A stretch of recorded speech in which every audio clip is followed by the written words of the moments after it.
Hello everyone, मैं doctor विजय श्रीवास्तव अपने YouTube channel chemistry carriers पर आप सभी का स्वागत करता हूँ। BSc second year organic chemistry में एक बहुत ही इम्पॉर्टेंट टॉपिक कार्बोहाइड्रेट्स हम स्टार्ट कर रहे हैं। और कार्बोहाइड्रेट्स में आपको हम बताएंगे पहले इंट्रोडक्शन कि कार्बोहाइड्रेट्स होते क्या हैं और उसके बाद से उनका क्लासिफिकेशन। तो स्टार्ट करते हैं कार्बोहाइड्रेट के इंट्रोडक्शन से। तो आपको बताएं कि कार्बोहाइड्रेट्स नेचर में पाए जाने वाले ऑर्गेनिक कंपाउंड्स हैं। ये क्लास बनाते हैं बायोमॉलिक्यूल्स का। बायोमॉलिक्यूल्स मतलब ऐसे ऑर्गेनिक कंपाउंड्स जो लिविंग सिस्टम में यानी एनिमल और प्लांट किंगडम दोनों में पाए जाते हैं। तो हम कह सकते हैं कार्बोहाइड्रेट्स को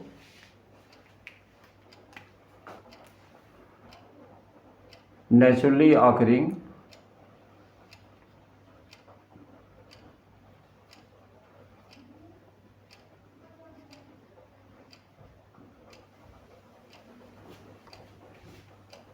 organic compounds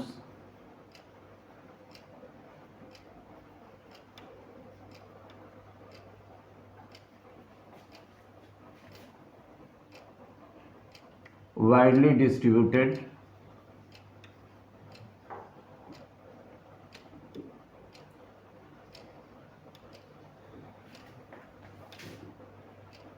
in animal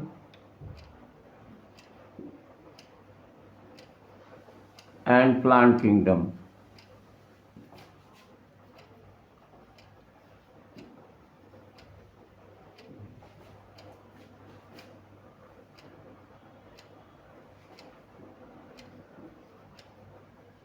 These form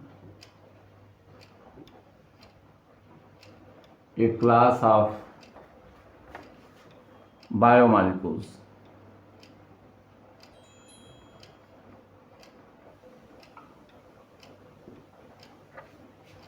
biomolecules means nature में पाए जाने वाले ऑर्गेनिक कंपाउंड्स जो लिविंग सेल्स में पाए जाते हैं। अब बताएं कि ये जो नेम कार्बोहाइड्रेट है वो कैसे आया।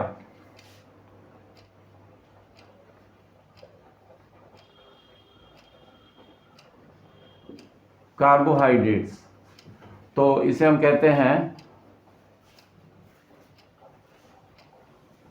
हाइड्रेटी डीकार्बोनी या हाइड्रेट्स ऑफ कार्बन।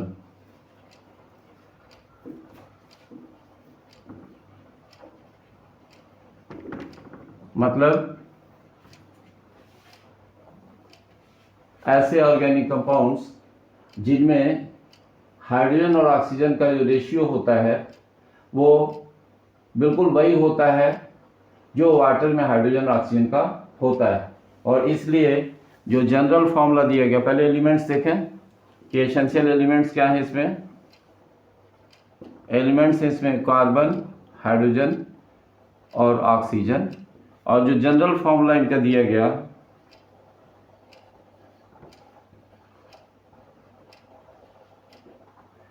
CxH2OY,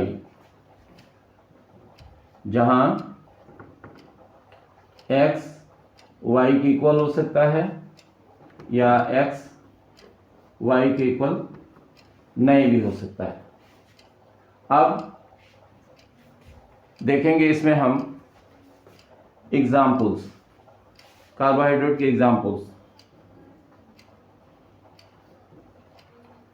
तो एग्जाम्पल्स जो वेल नोन हैं वो हैं ग्लूकोज, फ्रक्टोज, मैनोज,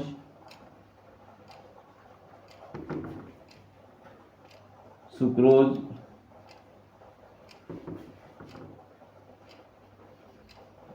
माल्टोज,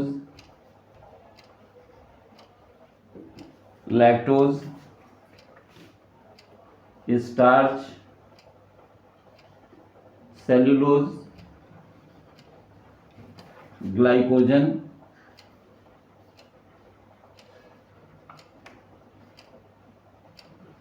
गम एक्सेट्रा। तो ये बताइए कार्बोहाइड्रेट्स हैं जो इस फॉर्मूले को सेटिस्फाई करते हैं और मोस्ट इम्पॉर्टेंट और वेल नोन कार्बोहाइड्रेट्स हैं। अब आपको बताएं एक्सेप्शंस के बारे में। तो एक्सेप्शंस इसमें क्या क्या है?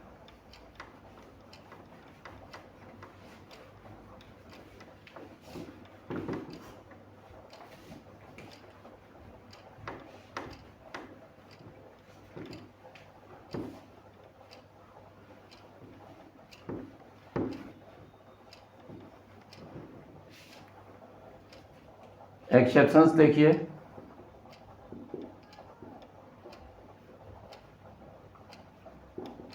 एक्सेप्शंस में अभी हम लोगों ने फॉर्मूला लिखा था CX H2O, इसीलिए हाइड्रेट्स ऑफ कार्बन कहा गया था।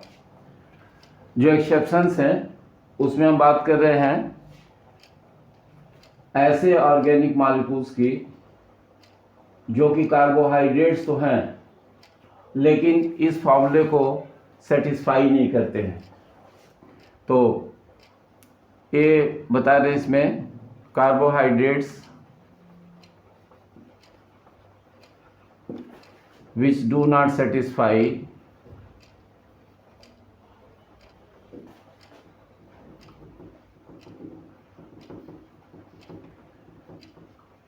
this formula। तो इसमें एग्जांपल्स देखिए,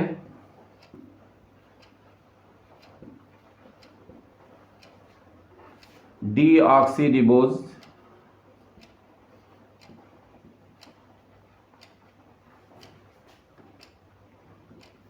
C5H10O4, रैमनोज,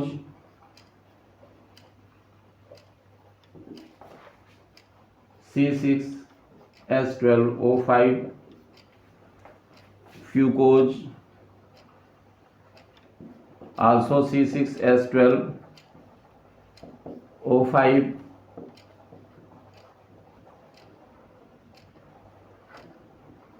रैमनोएक्सोज, C7H14O6 एक्सेट्रा। तो एग्जाम्पल्स हमने बताया उन कार्बोहाइड्रेट्स का जो कार्बोहाइड्रेट्स तो हैं लेकिन इस फॉर्मूले को सेटिस्फाई नहीं करते हैं, एग्री नहीं करते हैं इस फॉर्मूले से।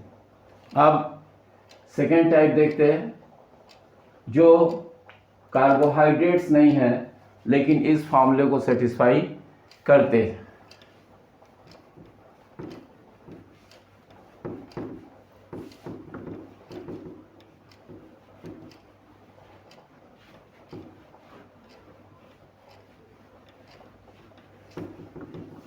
यानी बी हम बात कर रहे हैं organic compounds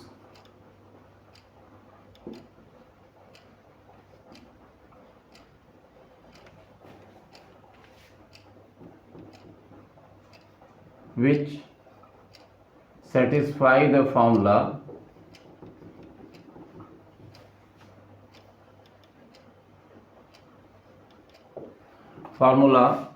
CXH2OY but are not carbohydrates।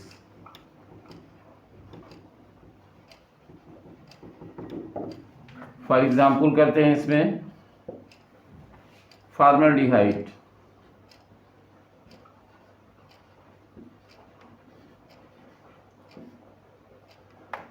CH2O, formula में क्या लिखते हैं HCHO, acetic acid,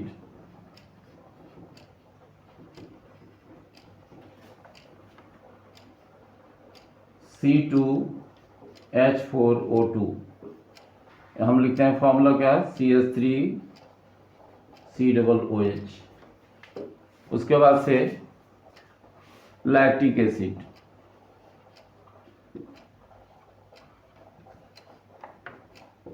C3 H6O3 यानी CH3CHOH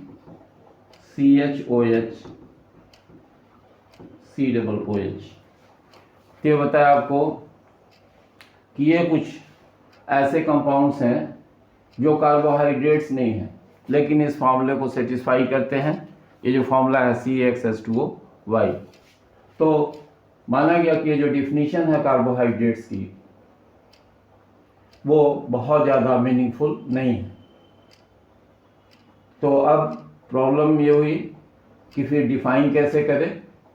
तो आजकल जो कार्बोहाइड्रेट की मॉडर्न डिफिनीशन है वो हम आपको बता रहे हैं कि carbohydrates are naturally occurring polyhydroxy aldehydes and ketones are the compounds which give these compounds on hydrolysis। तो कह सकते हैं modern definition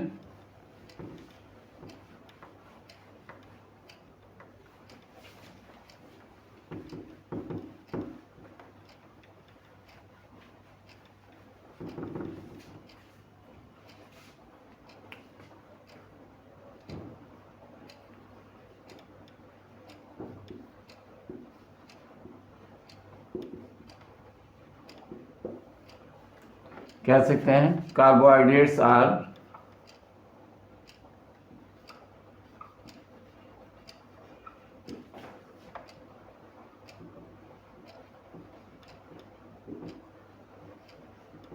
naturally occurring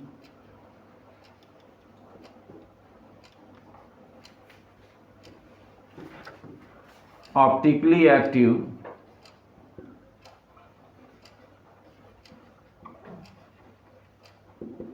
polyhydroxy aldehydes and ketones are compounds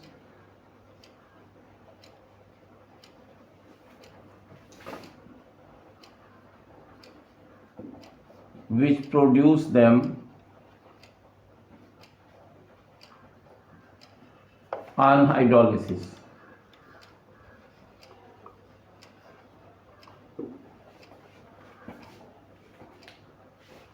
तो आपको बताया कि कार्बोहाइड्रेट्स जो है वो नेचर में पाए जाने वाले ऑर्गेनिक कंपाउंड्स हैं। ये पॉलीहाइड्रोक्सी एल्डिहाइड्स और कीटोन्स हैं या ऐसे कंपाउंड्स जो हाइड्रोलिसिस से इनको प्रोड्यूस करते हैं। तो ये मॉडर्न डिफिनीशन है कार्बोहाइड्रेट्स की। अब हम बात करेंगे क्लासिफिकेशन की, classification of carbohydrates.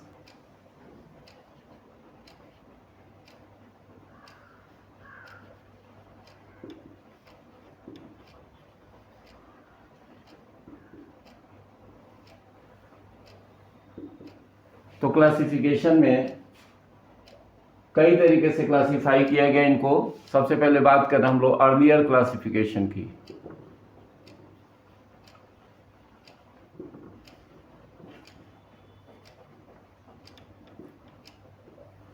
Earlier classification जो रहे उसमें number 1 on the basis of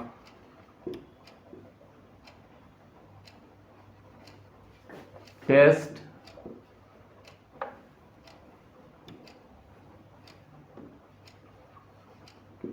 and solubility।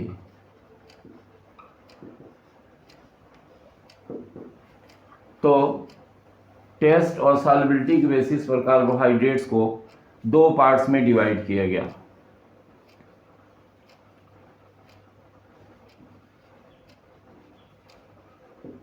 अब ये दो पार्ट्स जो बने वो कौन कौन से रहे?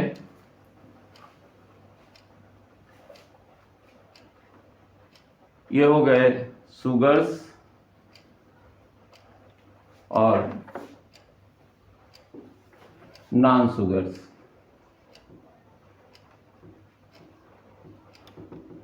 ये दो हो गए। तो शुगर्स किनको कहेंगे? शुगर्स जो होते हैं these are sweet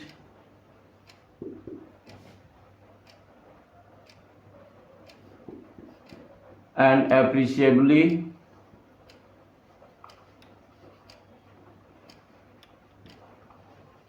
soluble in water।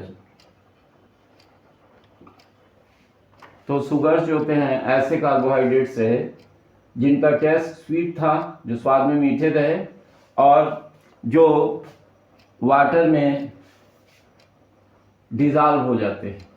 अब कह सकते हैं कि with increase in molecular weight, with increase in molecular weight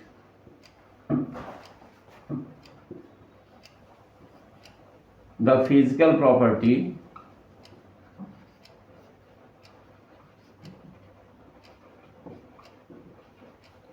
appreciably decrease, या कह सकते हैं ग्रेजुअली डिक्रीज।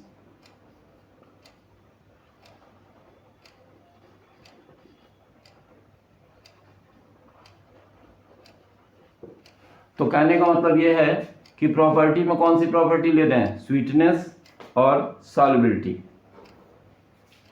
तो मॉलिक्यूलर वेट जैसे जैसे बढ़ता जाता है, जो सॉल्युबिलिटी होती है वो इंक्रीज होती जाती है।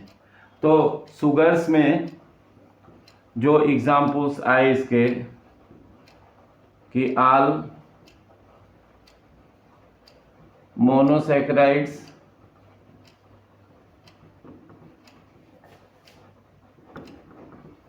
And disaccharides.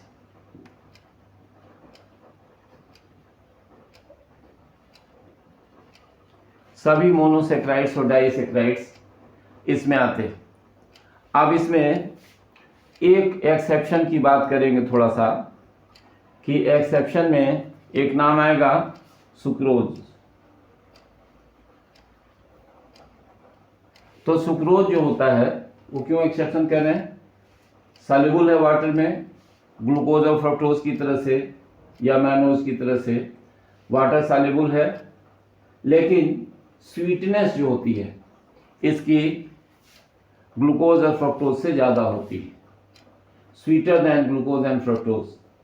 जबकि यहाँ क्या बताया गया कि मॉलिक्यूलर वेट में इंक्रीज होगी तो ये जो स्वीटनेस होगी वो डिक्रीज करेगी, लेकिन ये एक्सेप्शन है सुक्रोज C12H22O11। तो स्वीटनेस जो होती है इसकी डिक्रीज करती है। तो ये बताया कि ये कार्बोहाइड्रेट्स स्वीट होते हैं और एप्रिशिएबली सॉल्युबल होते हैं वाटर में। अब बात कर रहे हैं हम नॉन शुगर्स की। तो नॉन शुगर्स जो होते हैं ये टेस्टलेस और स्पेरिंगली सॉल्युबल कह सकते हैं इसको, sparingly are insoluble in water. तो बताया कि ये टेस्टलेस होते हैं और वाटर में या तो बहुत कम डिजॉल्व होते हैं या इनसॉल्युबल होते हैं। फॉर एग्जाम्पल में स्टार्च, ग्लाइकोजन, सेल्यूलोज एक्सेट्रा। ये बताया आपको कि ये कुछ कार्बोहाइड्रेट्स रहे जो स्पेरिंगली सॉल्युबल हैं और टेस्टलेस हैं। अब ये तो एक तरह का क्लासिफिकेशन रहा टेस्ट और सॉल्युबिलिटी की बेसिस पर। दूसरा क्लासिफिकेशन जो है वो रिड्यूसिंग बिहेवियर की बेसिस पर है। तो अर्लियर क्लासिफिकेशन में जो सेकेंड टाइप है वो है on the basis of reducing behaviour.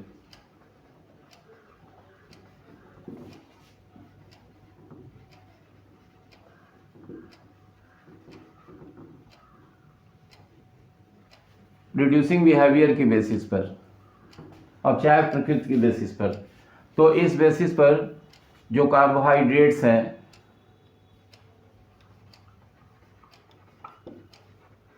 Carbohydrates ये 2 टाइप्स के हैं। इसमें पहला टाइप है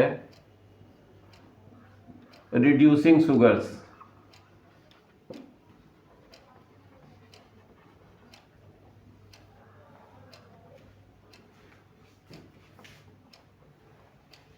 तो किनको कहते हैं reducing sugars? Carbohydrates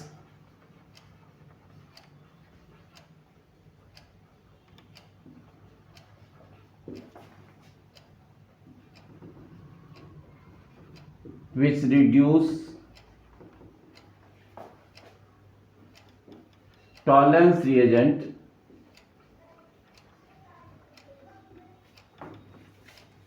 and failing solution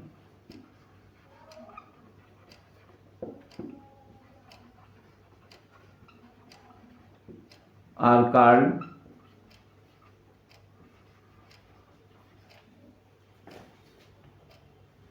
reducing sugars।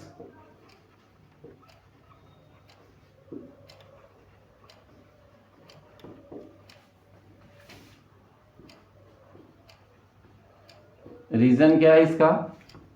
Because they have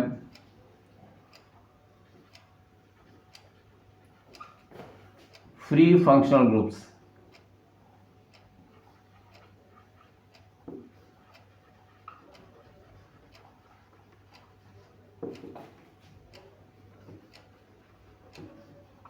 functional groups that is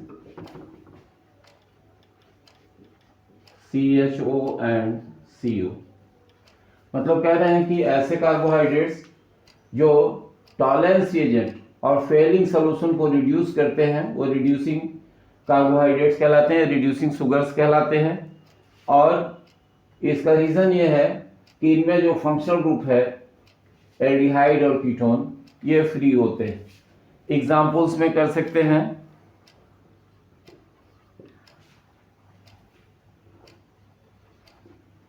all monosaccharides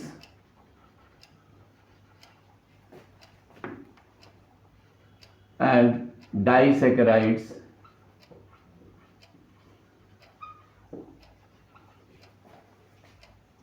excluding sucrose. तो जितने भी मोनोसैकेराइड्स हैं और डाइसैकेराइड्स हैं वो सभी जो होते हैं वो रिड्यूसिंग शुगर्स हैं। तो रीज़न आपको क्लियर हो गया कि उनमें CHO ग्रुप या CO ग्रुप जो होगा, जो भी उसमें प्रेजेंट होगा वो फ्री होगा, मतलब वो रिएक्ट कर सकता है, रिएक्शन अपना दे सकता है। लेकिन जो एक डाइसैकेराइड है सुक्रोज, वो रिड्यूसिंग बिहेवियर शो नहीं करता है। तो अभी हम डिस्कस करेंगे इसको सेकेंड टाइप में, यानी जो बी बताएंगे आपको नॉन रिड्यूसिंग शुगर्स के लिए। तो उसमें देखते हैं कि ऐसा क्यों है। तो बी की बात कर रहे हैं हम लोग। तो बी बता रहे हैं आपको हम non reducing sugars.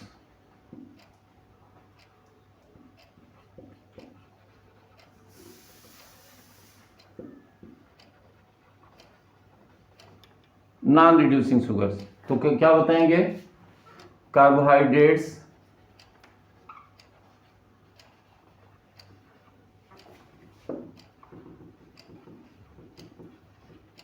which do not reduce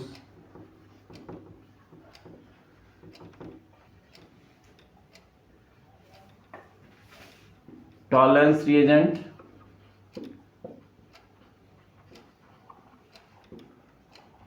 and failing solution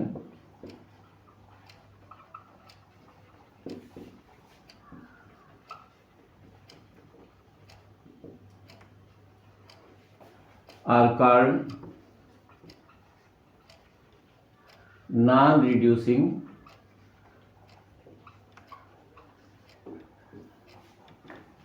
sugars। Non reducing sugars. For example हम बता रहे हैं आपको सुक्रोज। तो सुक्रोज की जो यूनिट्स होती हैं, इसकी यूनिट्स हैं जिनसे मिलके बना ये डाइसैकेराइड है।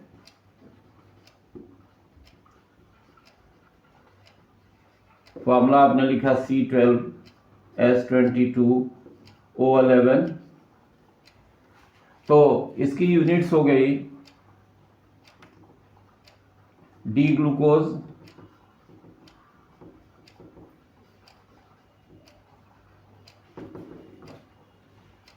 And fructose. ग्लूकोज और फ्रक्टोज ये जो होती हैं इसकी यूनिट्स हैं। तो ये जो डी प्लस ग्लूकोज है, इसका C1 कार्बन जो होता है, जो CHO था यानी मेन फंक्शनल ग्रुप था, और इसमें जो C2 कार्बन है ये मेन फंक्शनल ग्रुप था, इसमें CO यानी कीटोनिक। ये दोनों जो होते हैं वो फ्री नहीं होते। ये दोनों यूनिट्स के मतलब इसका C1 और इसका C2 यानी इसका CHO और इसका CO दोनों आपस में मिलते हैं और बनाते हैं C1C2 या 1,2 ग्लाइकोसिडिक लिंकेज। इस लिंकेज के कारण ये जो फंक्शनल ग्रुप्स होते हैं फ्री नहीं होते हैं, और फ्री नहीं होते तो टॉलरेंस रिएजेंट और फेलिंग सॉल्यूशन को रिड्यूस नहीं करते। तो अब हम बात करेंगे इसके बाद से कि आजकल कार्बोहाइड्रेट्स को कैसे क्लासिफाई करते हैं। तो अब हम बात कर रहे हैं मॉडर्न क्लासिफिकेशन की।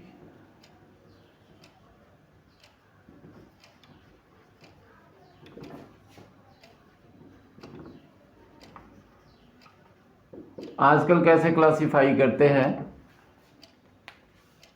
कार्बोहाइड्रेट्स को। तो इसमें बेसिस बताएं, कहते हैं ऑन द बेसिस ऑफ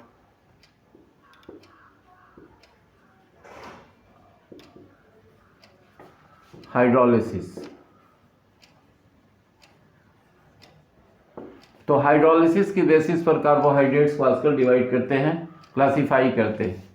तो देखते हैं।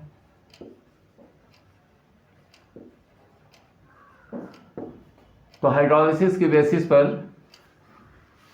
कार्बोहाइड्रेट्स को 3 कैटेगरीज में डिवाइड किया गया है। मोनोसैकेराइड्स,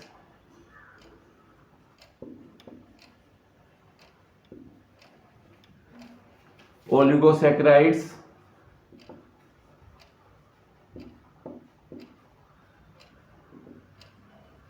और पॉलीसैकेराइड्स।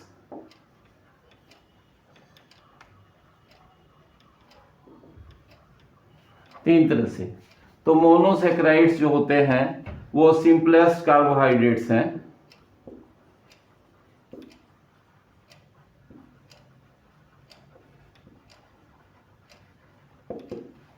ये मोनोमर्स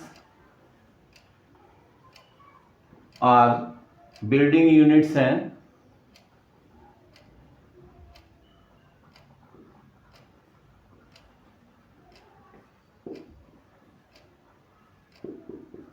ऑफ पॉलीसैकेराइड्स।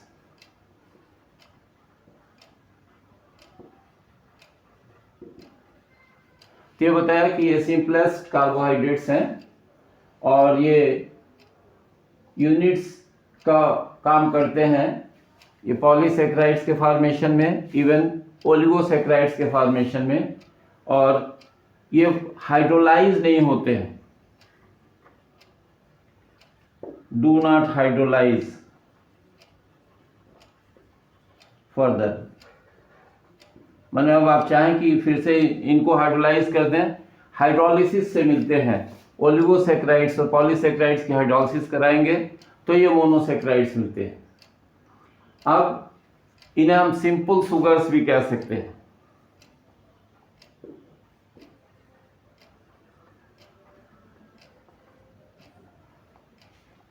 ये ओलिगोसैकेराइड्स जो होते हैं, अब इनकी बात करें तो ओलिगोसैकेराइड्स जो होते हैं ऐसे कार्बोहाइड्रेट्स हैं जिनमें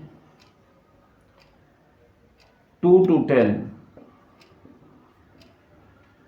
मोनोसैकेराइड यूनिट्स मिली होती है।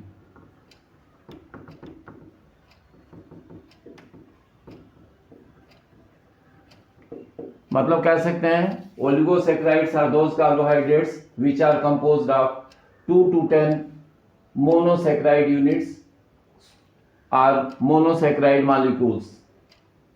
या हम कह सकते हैं कि oligosaccharides are the carbohydrates which on hydrolysis give 2 to 10 monosaccharide units. तो इनको हम फर्दर आगे बताएंगे कि ये दो अगर हो गया मोनोसैकेराइड यूनिट तो ये कहलाते हैं डाइसैकेराइड, इसी तरह से ट्राई, टेट्रा एक्सेट्रा कह सकते हैं, अप टू 10 बता सकते हैं इनको। तो इनकी हाइड्रोलिसिस हुई तो 2 से 10 मोनोसैकेराइड यूनिट्स मिलती है। अब पॉलीसैकेराइड्स, तो पॉलीसैकेराइड्स ऐसे कार्बोहाइड्रेट्स हैं जो हाइड्रोलाइज होने पर बहुत ज़्यादा संख्या में मोनोसैकेराइड यूनिट्स देते हैं। तो बता सकते हैं कि हाइड्रोलाइज टू गिव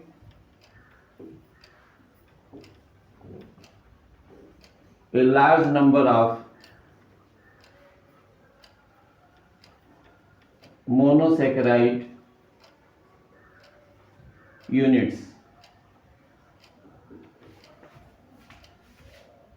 तो इसमें अगर बात करेंगे तो जैसे मोनोसैकेराइड की तो इसमें ग्लूकोज, फ्रक्टोज ये आ जाते हैं, इसमें मैनोज है, रिबोज है, ये मोनोसैकेराइड्स में, इरिथ्रोज है, ये एग्जाम्पल्स में आते हैं। ओलिगोसैकेराइड्स में बात करेंगे तो माल्टोज, सुक्रोज, लैक्टोज ये आते हैं इसमें।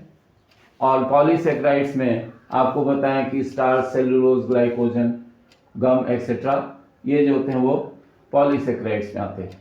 तो अब हम स्टार्ट करते हैं मोनोसैकेराइड्स का क्लासिफिकेशन। तो बात करें मोनोसैकेराइड्स की,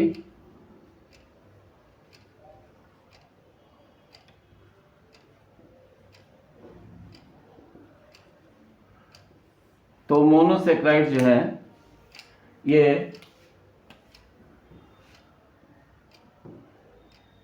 नेचुरली ऑकरिंग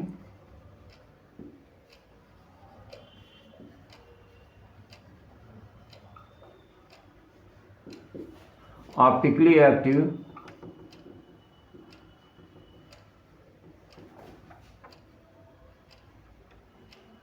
सिंपलेस्ट कार्बोहाइड्रेट्स है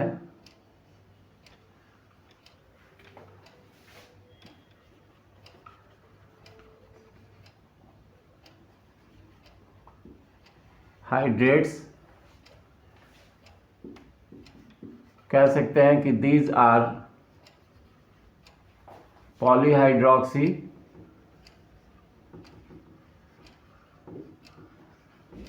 aldehydes and ketones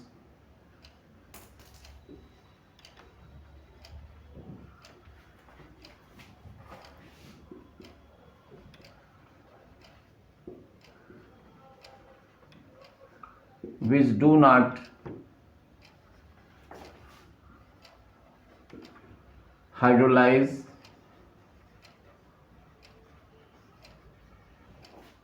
to simpler compounds।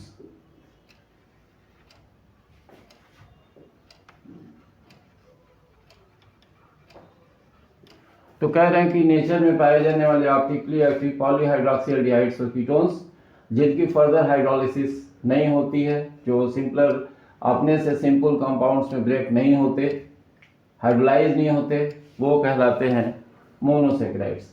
अब मोनोसैकेराइड्स को अगर हम क्लासिफाई करें तो देखते हैं कि इनका क्लासिफिकेशन कैसे होता है। तो आपको बताएं कि लगभग 20 मोनोसेक्राइड्स अभी तक ज्ञात हैं।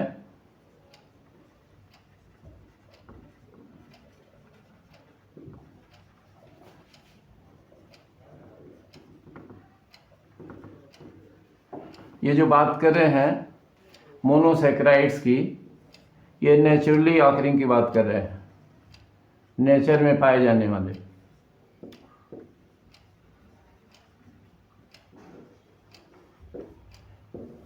और इनमें कार्बन एटम्स की जो नंबर होती है वो C3 to C7 ये होती है, जो नेचर में पाए जाते हैं।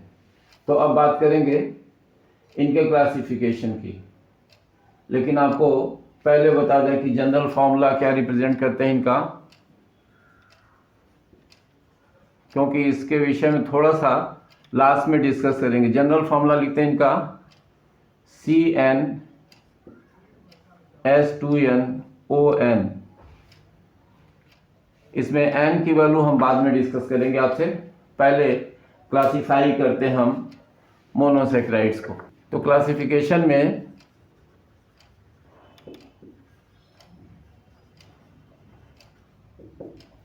जो बेसिस है इसकी,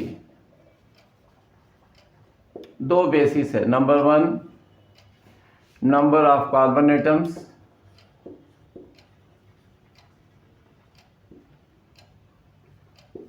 और दूसरा है प्रेजेंस ऑफ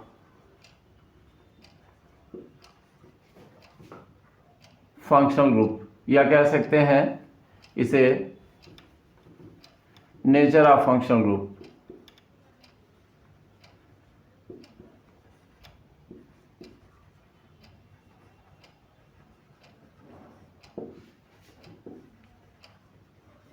प्रेजेंट जो फंक्शनल ग्रुप होगा उसकी बात कर रहे हैं। तो अब क्लासिफाई करते हैं नंबर ऑफ कार्बन एटम्स और फंक्शनल ग्रुप के प्रेजेंस, यानी कि कौन सा फंक्शनल ग्रुप है उसकी बेसिस पर। तो ये जो मोनोसेक्राइड्स हैं इनके क्लासिफिकेशन को हम थोड़ा टेबुलेट कर लेते हैं। देखिए कैसे, ये नंबर ऑफ कार्बन एटम्स, उसके बाद से ये कॉमन नेम,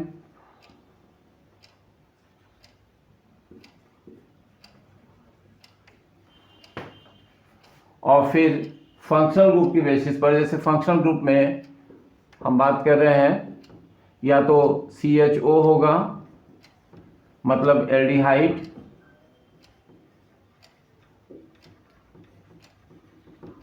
और नहीं तो फंक्शनल ग्रुप में होगा CO, यानी कह सकते हैं कि कीटो।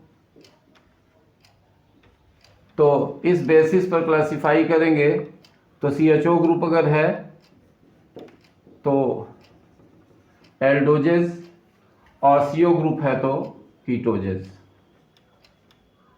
तो अब क्लासिफिकेशन देख सकते हैं इस तरह से।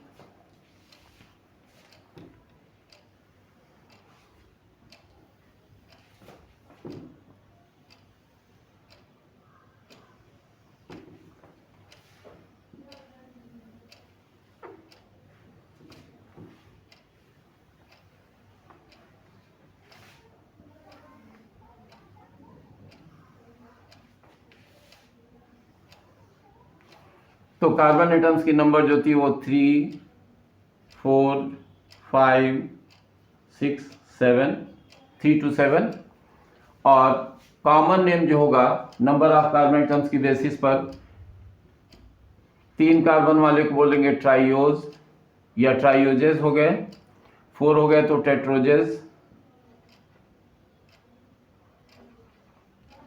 5 है तो पेंटोजेज, 6 है तो हेक्सोजेज, और 7 हो गया तो हेप्टोजेज। आप सिंपली ट्राइयोज, हेक्सो, ये टेट्रोज, पेंटोज, हेक्सोज और हेप्टोज भी लिख सकते हैं। अगर इनमें 3 कार्बन एटम की यूनिट तो है, मोनोसेक्राइड 3 कार्बन का है, लेकिन एल्डिहाइडिक फंक्शनल ग्रुप अगर है तो उस कंडीशन में क्या नाम देंगे? तो ये जो नेम्स दिए गए हैं कॉमन नेम्स, इनके पहले हम एल्डो या कीटो जो होता है वो ऐड कर देते हैं। तो इसका नाम जो होगा, ट्राइयोज का जो नेम होगा, अगर एल्डिहाइडिक फंक्शनल ग्रुप है तो बोलेंगे एल्डो ट्राइयोज, और इसको बोलेंगे कीटो ट्राइयोज। यहाँ एल्डो टेट्रोज, इसमें कीटो टेट्रोज,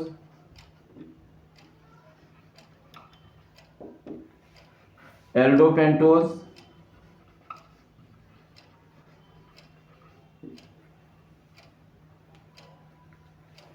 कीटो पेंटोज,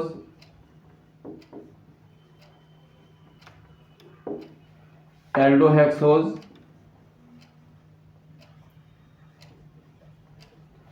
कीटो हेक्सोज,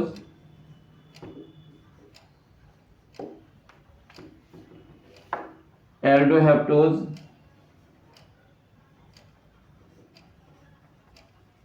और कीटो हेप्टोज।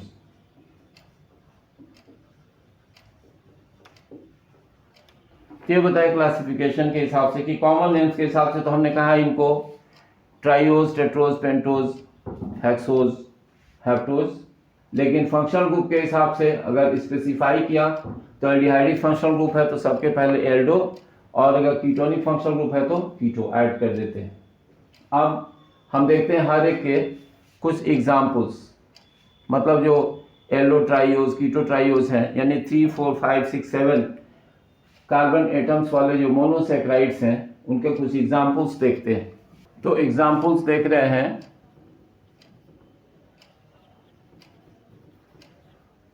एग्जाम्पल्स में सबसे पहले ट्राइयोजेस के लिए देखते हैं। ट्राइयोजेस यानी 3 कार्बन एटम के, तो एल्डोज भी होगा और कीटोज भी होगा। तो आप देखते हैं इसमें कि 3 कार्बन का जो एल्डोज होगा उसका एग्जाम्पल है ग्लिसरैल्डिहाइड।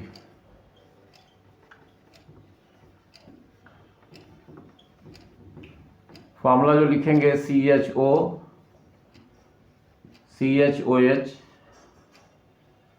CH2OH, और इसमें जो काइरल सेंटर्स हैं, शार्ट में हम लिख दे रहे हैं काइरल सेंटर्स के लिए, यहाँ लिख दे रहे हैं CC, या यहाँ एक जगह मेंशन कर दे रहे हैं काइरल सेंटर्स।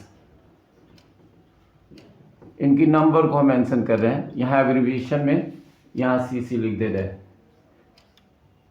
इनकी नंबर जो होती है काइरल सेंटर्स की नंबर मेंशन कर दे रहे हैं इसमें।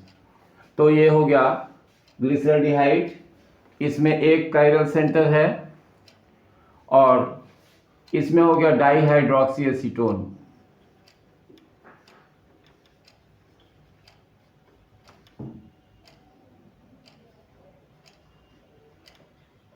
ये नेम है डाइहाइड्रोक्सी एसीटोन, और फॉर्मूला जो लिखेंगे तो CH2OH, CO, CH2OH, इसमें काइरल सेंटर की नंबर 0 होगी। तो ये बताया कि ट्राइयोजेज में जो एग्जाम्पल्स हैं, एक एक एग्जाम्पल देख रहे हैं। बात करें टेट्रोजेज की, तो टेट्रोजेज में एल्डिहाइडिक फंक्शनल वाले में एग्जाम्पल है एरिथ्रोज,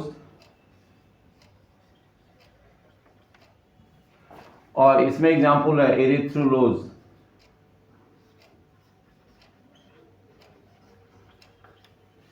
तो एरिथ्रोज जो है इसका फॉर्मूला हो गया CHO, CHOH ट्वाइस, CH2OH, और इसका फॉर्मूला हो गया CH2OH, CO, CHOH और CH2OH।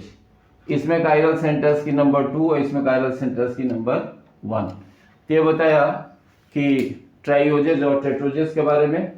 अब आगे का बताएं। तो अब बात करेंगे पेंटोजेस की। पेंटोजेस में जो नेम हो गया इसमें रिबोज एग्जाम्पल, और ये हो गया ribulose.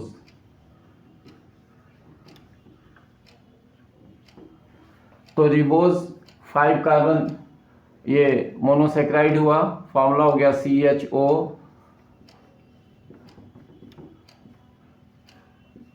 CHOS thrice CH2OH। Chiral centres की नंबर इसमें 3 है और इसका फॉर्मूला होगा CH2OH CO CHOS ट्वाइस और CH2OH। इसमें कायरल सेंटर्स की नंबर 2 है। इसके बाद हेक्सोजेस। हेक्सोजेस में जो एग्जाम्पल हुआ आपको पता है, वेल नोन, इसमें ग्लूकोज और इसमें फ्रक्टोज। तो ग्लूकोज में जो फॉर्मूला लिखते हैं CHO CHOH4 CH2OH, और इसमें जो फॉर्मूला लिखते हैं CH2OH CO CHOH थ्राइस और CH2OH। तो ये फॉर्मूला हो गया इसका। और नंबर ऑफ कायरल सेंटर्स देखें तो इसमें 4 और इसमें 3। अब लास्ट की बात करते हैं हम, जो हैप्टोजेज हैं उनकी। हैप्टोजेज में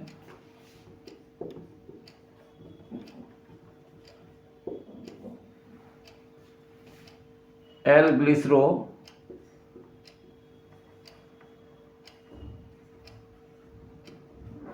डी मैनो हैप्टोज, ये नेचुरली ऑकरिंग हैप्टोज है।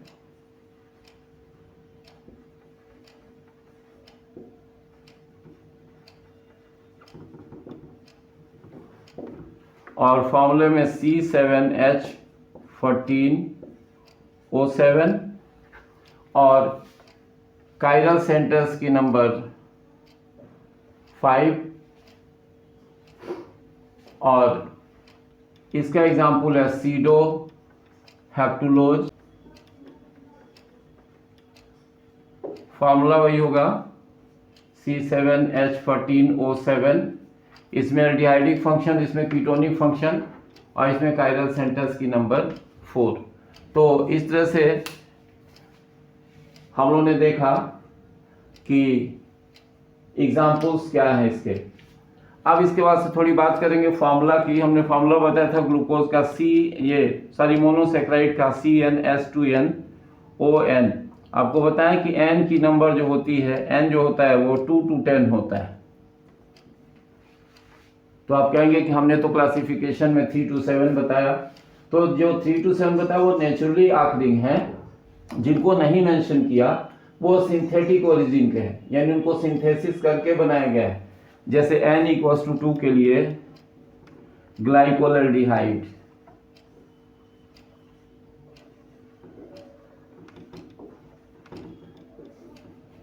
ये ग्लाइकोल्डिहाइड है। फॉर्मूला लिखें तो CH2OH और CHO, ये ग्लाइकोल्डिहाइड हो गया। कोई कायरल सेंटर नहीं है, नेचर में नहीं पाया जाता है। उसी तरह से जो N=8 to 10 है, ये भी जो होते हैं सिंथेटिक होते हैं। तो इस तरह से आपको बताया कि जो मोनोसेक्राइड्स उनको कैसे क्लासिफाई करते हैं, एक ब्रीफ क्लासिफिकेशन। अब थोड़ा सा बता दें आपको, हमने मेंशन किया नंबर ऑफ कायरल सेंटर्स। तो कायरल सेंटर्स की नंबर इसलिए मेंशन किया कि आप जान सकते हैं कि आइसोमर्स कितने बनते हैं इसके, यानी नंबर ऑफ आइसोमर्स अगर आपको पता करना हो किसी मोनोसेक्राइड में,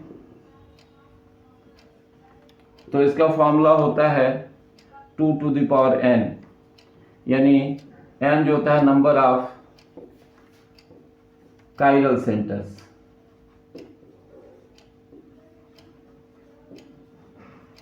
ये नंबर होती है। अगर फॉर एग्जांपल में अगर हम बात करें ग्लूकोज की, तो ग्लूकोज में बताया था कि n की नंबर जो होती है वो 4 होती है, तो फार्मूला n इक्वल्स टू 4 हो गया। तो इसको अगर मेंशन करती हो जाएगा 2 टू पावर 4, यानी वैल्यू हो जाएगी 16, मैंने 16 आइसोमर्स होंगे इसके। और आपको बताएं कि सभी आइसोमर्स होते हैं ये वेल नोन है, सबके कॉन्फ़िगरेशंस मालूम है और सभी एग्जिस्ट करते हैं। तो ये एक आउटलाइन हमने आपको बताया कि कार्बोहाइड्रेट्स क्या होते हैं और क्लासिफिकेशन में मोनोसैकेराइड्स को कैसे क्लासिफाई करते हैं। तो ये आप चाहें तो स्क्रीनशॉट इसका ले सकते हैं। तो आप वीडियोस देखते रहिए, चैनल को लाइक सब्सक्राइब नहीं किया तो लाइक और सब्सक्राइब कीजिए, शेयर कीजिए। आपके व्यूज़ हमारे लिए बहुत इंपॉर्टेंट हैं। बीएससी सेकेंड ईयर के लिए कार्बोहाइड्रेट चैप्टर से ये फर्स्ट वीडियो लेक्चर है। हम चाहेंगे कि आप अपने कमेंट्स के माध्यम से, अपने व्यूज़ के माध्यम से, अपने लाइक्स के माध्यम से हमें बताएं कि ये वीडियो आपको कैसा लगा, ताकि हम आगे और भी इससे बेहतर वीडियो बना करके आपको दे सकें। बहुत बहुत धन्यवाद। थैंक्स।